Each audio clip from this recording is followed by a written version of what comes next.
وهنا انا عايز اقول لك مهم جدا تقرا. مهم جدا تقرا، عارف ليه؟ عشان خاطر تعرف الدنيا.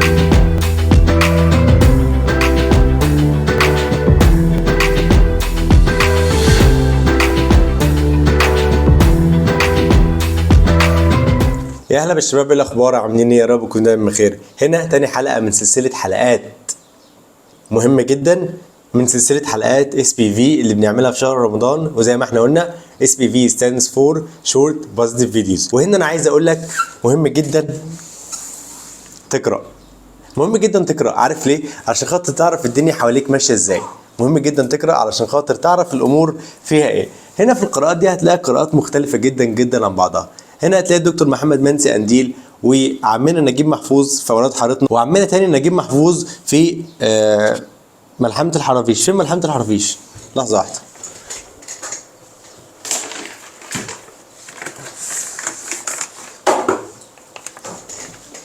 ملحمة الحرافيش يا جماعه بالمناسبه انا جايبها من ديوان، وده مش اعلان ممول، ده انا بعمله كده بالحب.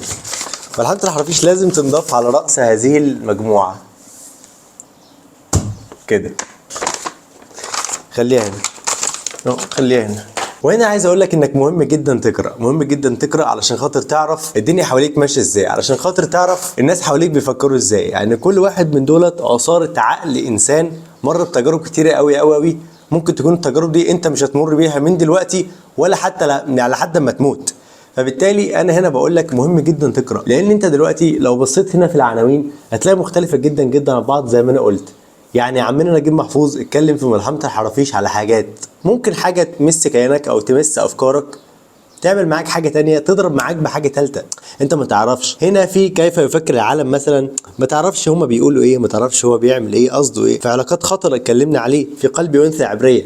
انا كنت بقرأ روايات في الاول، ولكن دلوقتي ممكن ما بقيتش اقرأ روايات زي الاول، لان ممكن اكون مايل للكتب شوية. دلوقتي في مرحلة من عمري مايل للكتب، مش عارف انا بعدين ممكن ارجع تاني روايات زي ما انا رجعت في روايه ملحمه الحرافيش لعمنا نجيب محفوظ. فبالتالي وهنا هتلاقي انسان بعد تحديث، وعيش اللحظه لمصطفى حسني، وذكر شرقي منقرض اللي انا عايز اعمل عليه فيديو كامل، لان قراءه الكتاب ده في 5 ساعات بس. فهنا انك بتقرا كتير وبتطلع كتير ده هيوسع من افاقك وهيخليك انت تفهم العالم ماشي ازاي حواليك، وتفهم الدنيا بتفكر ازاي، زي ما كتاب بيقول كيف يفكر العالم.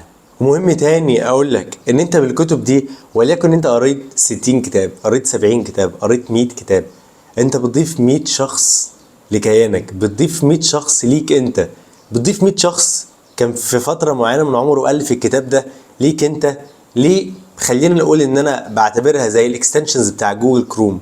يا جماعة محتاجين نقرأ، محتاجين نطلع، محتاجين نزداد وعي بنفسنا ونزداد وعي بالعالم حوالينا. وصدقني مش هيعمل كده غير القراءة. مش بطلب منك انك تقعد على الكتاب وتخلصه في 5 ساعات زي ما انا عملت في ذكر شرقي منقرض، ولكن بطلب منك انك تخلي القراية عادة يومية. اقرأ كل يوم يا سيدي 10 دقايق، ربع ساعة، بعدين تخليها ساعة وساعتين. صدقني انت مفطور او فطرتك على القراية، على اكتساب العلم والمعرفة.